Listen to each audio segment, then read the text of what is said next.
হোঁচট খাইতেই পারে মানুষ, চলতে গিয়ে মানুষ পিছলা খায়, তাই বলে কি পিছলা খাইয়া আর হইয়া দাঁড়ায় না, না ফিরেই থাকে? তো এইটা তো উচিত, ভুল হবে। চলার পথে অনেক দিন চোখ নামায় রাখছি, আজ হয়তো নারীর প্রতি নজর পড়ে গেছে, হ্যাঁ ভুল হইতেই পারে। সবসময় সত্য বলার চেষ্টা করি, আজ হয়তো একটা ভুল বলে ফেলছি, মিথ্যা বলে, হতেই পারে, কিন্তু লাগাতার মিছা কথা। প্রতিদিন বুঝি মানুষের সুদ খায়, প্রতিদিন বুঝি ওজনে কম দেয়, প্রতিদিন বুঝি কাস্টমারের ঠকা, এটা কি মুসলমান? এ কেমন ধরনের পাপী?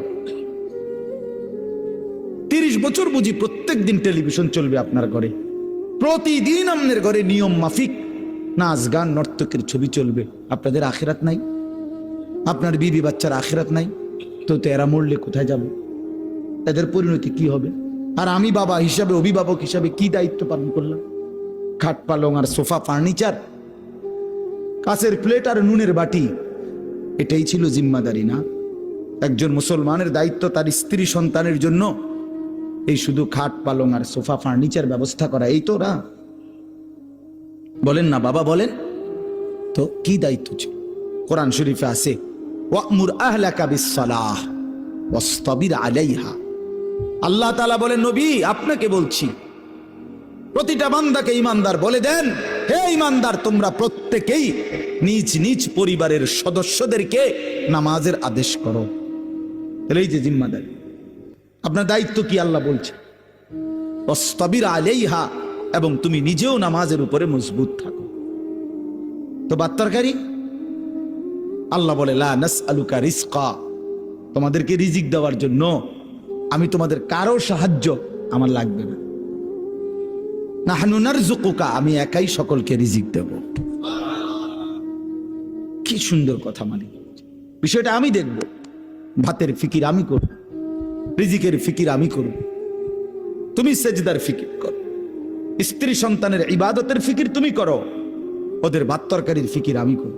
ওমা কুন্না আনিল খালকি গাফিলিন, আল্লাহ বলে, বান্দা আমি আমার একটা সৃষ্টির ব্যাপারে 1 সেকেন্ডের জন্য গাফিল নই।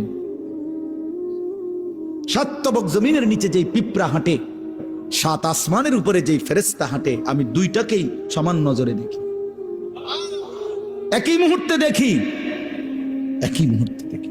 হিমালয়ের চূড়ায় আমি যখন আমার সৃষ্টি মাখলুকের রিজিক পৌঁছাই, আটলান্টিক মহাসাগরের গভীরেও তখনই রিজিক পৌঁছাই। আমি আল্লাহ, তুমি আমার কি মনে করছো? ওয়া ইম মিন শাইইন ইল্লা ইনদানা খাযাইনুহু, আল্লাহ বলেন আমার কাছে কোনো কিছুই স্টক সীমিত নয়, বরং খাজাইন, সমস্ত কিছু আমার কাছে ভান্ডারে ভান্ডারে ভান্ডারে ভান্ডারে ভান্ডারে ভান্ডারে। তুমি মনে করছিল নাকি তাড়াতাড়ি আইয়ে সিরিয়ালে দাঁড়ানো শেষ? এগো না না, ওমা নুনাজ্জিলুহু ইল্লা বিকদারিন মালুম, আল্লাহ বলেন আছে তো আমার কাছে ভান্ডারে ভান্ডারে, কিন্তু আমি নাজিল করি পরিমাণ মতো করে, একসাথে সব না, পরিমাণ করে। বুঝেন নাই?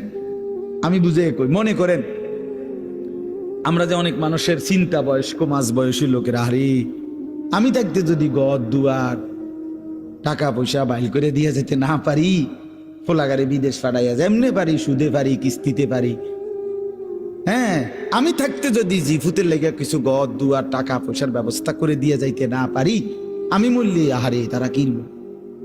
অনেক মানুষের এটা চিন্তা না?